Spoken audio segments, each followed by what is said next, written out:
Hey there, everybody. My Oculus just turned on. That was weird. Um, but good morning. Good morning. If you're watching this live, please give me a hashtag live. If you are watching the replay, please give me a hashtag replay, or you can greet me with the greeting of the day wherever you are located. Because I know sometimes I get international viewers, so this could be your afternoon, this could be your evening. I know this is not the typical marketing Monday, but I had something happen and I wanted to share it with y'all while I was still kind of feeling the energy from it. I want to preface everything that I'm about to share with the fact that normally I would advise people not to engage if they do not want to, but about a couple of comments in, and you'll see what I'm talking about, I realized that this was a teaching moment that I would be able to share with everyone. Yes, it's anecdotal. This is my lived experience. It's anecdotal. But I know that this anecdotal experience is representative of so many other people's experiences in terms of when they are trying to share perspectives, particularly on sensitive topics. And so I felt like today was an important day to share this experience with you and what you may be able to do instead as you're stepping into your, radical authenticity, practicing it every day, increasing your emotional intelligence, which is an important part of radical authenticity. Um, so today is the day that jury selection is supposed to begin for the trial for the officer who murdered George Floyd last year. And it is also International Women's Day. So I felt like it was definitely a good time to have this conversation. Um, so really this conversation is centering, or this, kind of this live stream anyway. It's a discussion if you guys put stuff in the comments though. The the aim of this live stream is to talk about what we do when we're confronted with challenges to our perspective.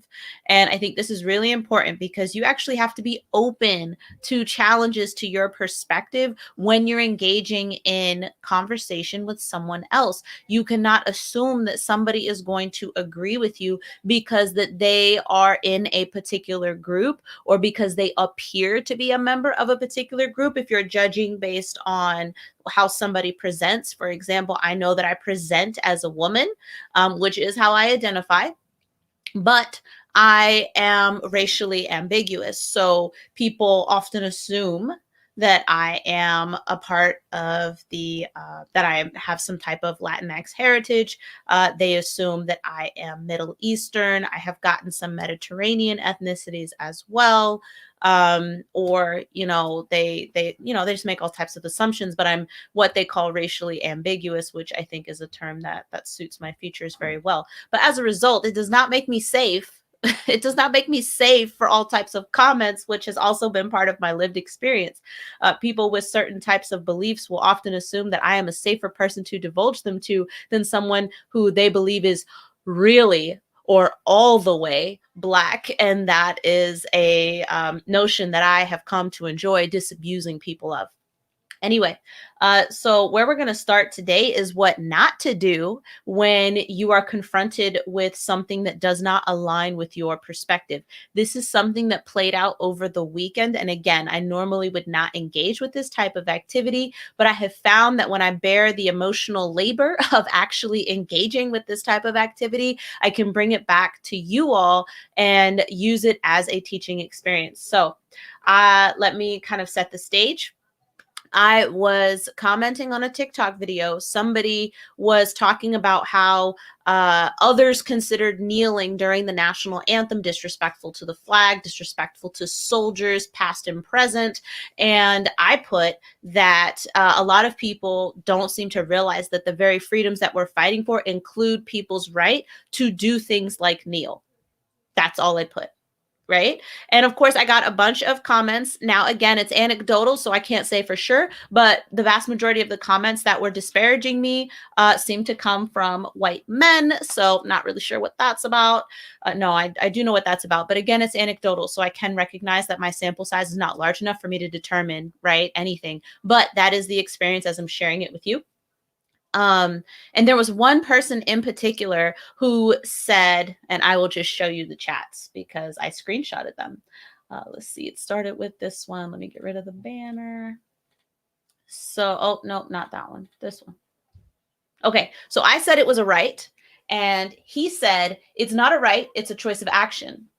Your rights are in the Constitution, your basic human rights of food source, water source, place to sleep. And I said, in the United States, people have a right to free speech, which is in the First Amendment to the U.S. Constitution, because he challenged my statement that we were defending their right to kneel during the anthem. The First Amendment to the U.S. Constitution does actually state that that's a right. So he said, did not address the fact that I pointed out that it was in the Constitution. All right. So this is where we're getting into the activity of what not to do when your challenges are, or when your perspective is challenged, because he did not address and say, oh, I'm sorry, it is in the Constitution. What about? He completely ignored the fact that he was wrong. And this is very common when we're having these types of discussions. And he said, it's complete disrespect for the millions who died for your rights and freedoms. And I responded with, I also fought for those rights and freedoms. I don't find it disrespectful. We take a knee for all sorts of reasons in the Army. And so I'll tell you all about that a little bit. So yeah, so when we're doing the exercise, or we're out on a mission or something like that, and we need to regroup, we need to conduct an after action review once something is finished, the commander or the leader in place will say something like, hey, everybody, take a knee. This is an opportunity to evaluate what has occurred already and how we are going to proceed forward. So for me, taking a knee actually resonates with my lived experience as a soldier. All right, let's get into some more of this nonsense. Was it this one? Yes. Okay, I believe it was. Let's see. Okay, yeah. So the next set of comments here, he says, and I'm going to use the swear words because he used them on me. So I want y'all to get the full emotional impact here. He said, I call bullshit because I've had many family members and friends serve in the military and none of them speak of this bullshit. What rank were you? And then he proceeds with, and if you were in the military, how long ago was that and where were you based? So I'll stop there. And then we'll come back. So the important part here, right, is that I say I'm a veteran, and he uses his friends and family, many friends and family, to try and discount my lived experience, the lived experience that I claim as a U.S. Army veteran. And that is incredibly problematic. And so I responded with, if you Google Ruthie Bowles veteran, you can find plenty of interviews and articles where I've talked about my experience. So yes, I could have been like, blah, blah, blah, all these things that I did, right? But I said, hey, if you Google these 3 words, you will find my interviews and all other sorts of things where I am talking about my military experience. If you watching this right now, go Google Ruthie Bowles veteran, you will find, like, the first page of Google is all me. It's all me. But the response was very much like I expected it to be, because when people are challenged, they typically do not want to do any work. So he said, okay, great. For what then? If you were in the Army, what was your rank and base location? He proceeds with, okay, great. You didn't answer the question. Oh, I missed one of his comments. Dang. Shoot, I missed one of his comments. Dang it. That he said, okay, great. And then when I said the Google part, he said, you're not answering my question. And I will add that this person has since deleted their comments. This person has since deleted their comments. So I might have missed a comment because while I was screenshotting, he might have been deleting his stuff. But he said, okay, great. I see you're not answering the question. So I call fucking bullshit. That is what he said. He said, no way, like basically, no way were you a soldier. No way, because all of my friends and family, none of them say anything like this. And so you weren't a soldier. And so I responded with, figured that a search could give you more info, ... And then I put Staff Sergeant Bowles, 35 Papa, multiple bases, did a year in Afghanistan. Want my social security number too, with a laughing face emoji. So the thing is like, this is what people typically do when they're challenges, or when their perspectives are challenged. When we experience something that we hold to be true, when we experience a challenge to it, our tendency is to dig in. It's to dig in. And I use this example, and now I'm actually going to talk about something else because this was all about what not to do. You do not do this. And so I'm going to tell you how very recently, just last week, it had kind of a similar experience where my own perspective as an ally was challenged when I found out that the word or the phrase women with the X in it instead of the E is actually considered contentious in some circles. So this is it's amazing, I think, to me, as I'm becoming more emotionally aware. I've been working on my emotional intelligence. I've been living, radically authentic, and I am able to actually kind of watch these things in my own mind. And I knew I needed to kind of capture it to share it with you because it was incredibly important. So I was in a clubhouse room and we were the topic was something else. The topic was something else, but we ended up on women with the X being contentious. And I was like, wait, hold the phone. Wait, no. No, I didn't get that crazy, but that's how it was kind of going in my brain. I was like, wait, no, it's not contentious. No. And so I'm listening to people and they're saying, this is, it's considered contentious. And I said, okay, I'm going to share how I have used it, but I was not doing that in a way to stomp down other voices, which I made very clear in the clubhouse room. I said, my understanding of women with the X is that it includes non-binary people, trans women, anybody who identifies as a woman or leans more into the feminine energy, because I have seen especially in Facebook groups where they are not friendly to trans women and anybody else who leans more into the feminine energy. Right? They say, stuff like true women or like biological women or real females and things like that. So anytime that I have used women with the X, or I have seen it used, I have always took it to mean this is a safe space for anybody who identifies as a woman. And that's how I've always taken it, as it's considered like a counter to these other groups and communities where trans women, non-binary people, and women people who identify more with the feminine energy are not considered welcome. They are not welcome in those spaces.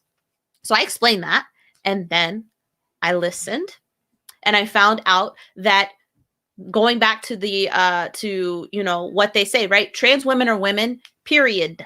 Right? On period. So we should not have to create a word to talk about them, right?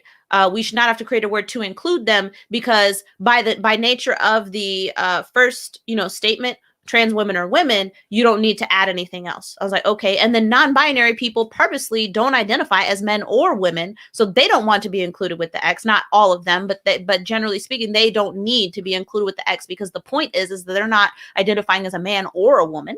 Right? And then a person who leans more into the feminine energy can still identify as a man. That doesn't make them a woman.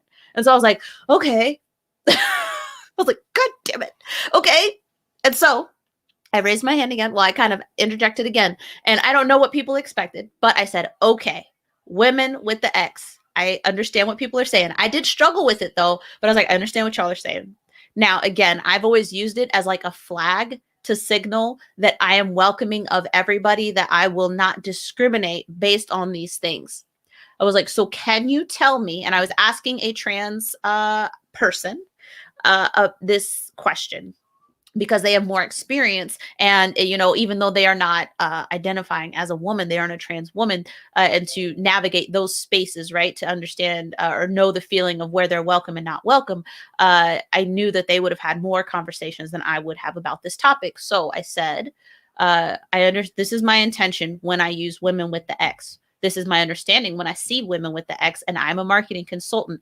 Do you have anything for me that could still convey this intention of this is a safe space?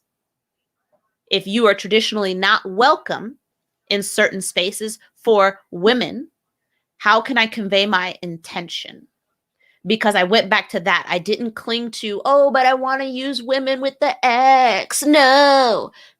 I said, okay, what's important here? Is women with the X important, or is my intention important? And I decided that my intention was more important. So I asked. And they said, again, not all communities, no one community is a monolith, right? And so what that means is that as a Black person, that doesn't mean I speak for all Black people. as a woman, that does not mean I speak for all women. And as I pointed out, to the guy who was trying to discredit my experience as a veteran, I pointed out veterans are not a monolith. We don't have meetings about these types of things. Hey, everybody, taking a poll. Is kneeling during the anthem, is that disrespectful or not disrespectful? We need to know what our talking points are. Veterans don't have meetings about that, just the same as women don't have meetings about this stuff, and Black people don't have meetings about whatever. Latinx people don't have meetings about whether or not they consider people's like Taco Tuesdays disrespectful. Nobody has meetings about those things. So no one community is a monolith. Right? So we prefaced his explanation with that. And then this person told me that in the community, in the trans community, typically they will use the word femme, F-E-M-M-E, or femmes, if you're doing it as a noun, to talk about anybody who, again, leans into the feminine energy. So he told me that I could potentially say something, use the phrase women and femmes to indicate that inclusivity while using language that the trans and LGBTQIA plus communities actually use themselves. So by not continuing, and so here, how was I radically authentic here? I had to self-reflect. I had to be self-aware. I had to manage myself because my perspective was being challenged, and that is incredibly uncomfortable. That's so uncomfortable because I was like, no, I was doing the right thing, but I'm not here to argue about what I did or what I thought when I am an ally in a space and don't have that lived experience. What I really wanted was to learn how to be a better ally. I focused on my intentions. I listened and I have learned, and now I'm able to share it with you all. And so I was radically authentic here because I realized that when people were saying women with the X ain't it, y'all, I was like, shit, I was feeling really uncomfortable during that conversation because my initial urge was to be like, no, but I use it for good. I'm not like them. Right? That was my initial thing. And then I was conscious enough, I was self-aware enough to realize that that was not the response.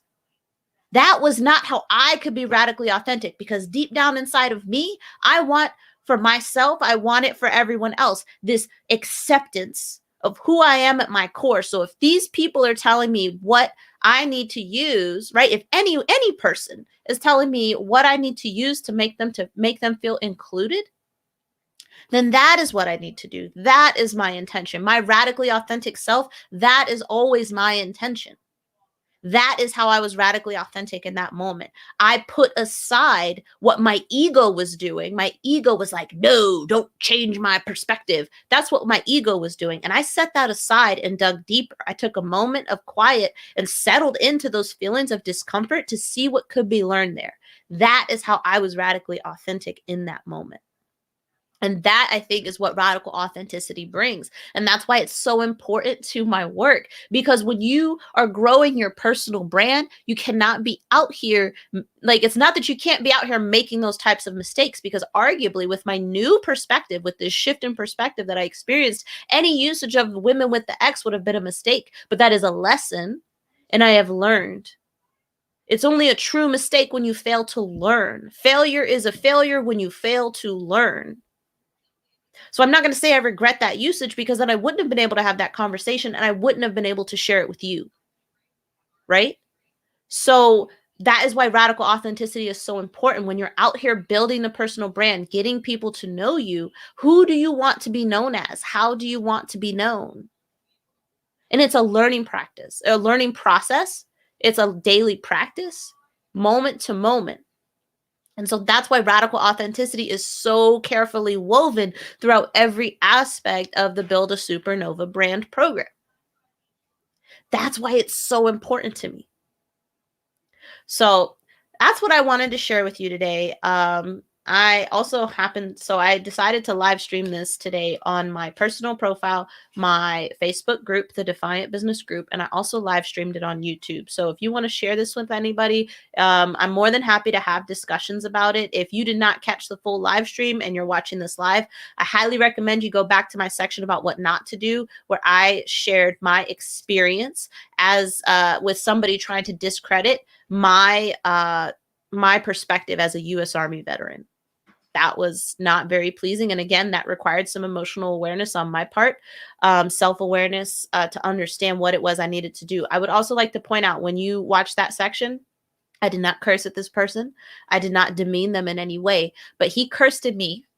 He did what he could to make me feel small and unwelcome.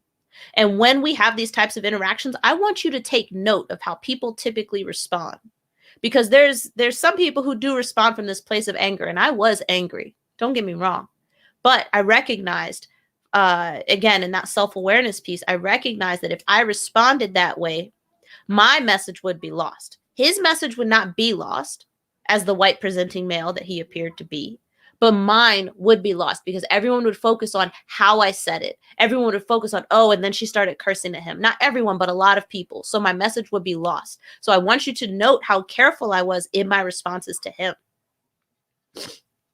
Okay, and so in honor of Women's History Month, International Women's Day, if you want to know where you can find more of these types of topics on Clubhouse all week, my very dear friend and business partner in many ventures, Dr. Aparajita Girigunta, Dr. AJ, as some of you may know, I take very real pride in the fact that I'm pretty sure I'm still saying her name right. But she is the founder on Clubhouse of the Culturally Competent Conversations Club, if you're on Clubhouse. And all week, all day, at least Eastern Standard Time, we are having a variety of conversations around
Okay, so that was super neat. My internet has been really jacked up. It's been really messed up, so I'm really sorry for that moment of silence there. My children are about to come in because their internet's not working for their school stuff, so I'm gonna have to go. But this is the image for the International Women's Month Summit. It's all week on Clubhouse, so do tune in if you can. If you are on Clubhouse, you can check out my bio on Clubhouse. I will be co-moderating like 4 of the events and then participating in others. So I would love to have you there, and you can check out the topics that I'm doing on Clubhouse this week in my bio on Clubhouse.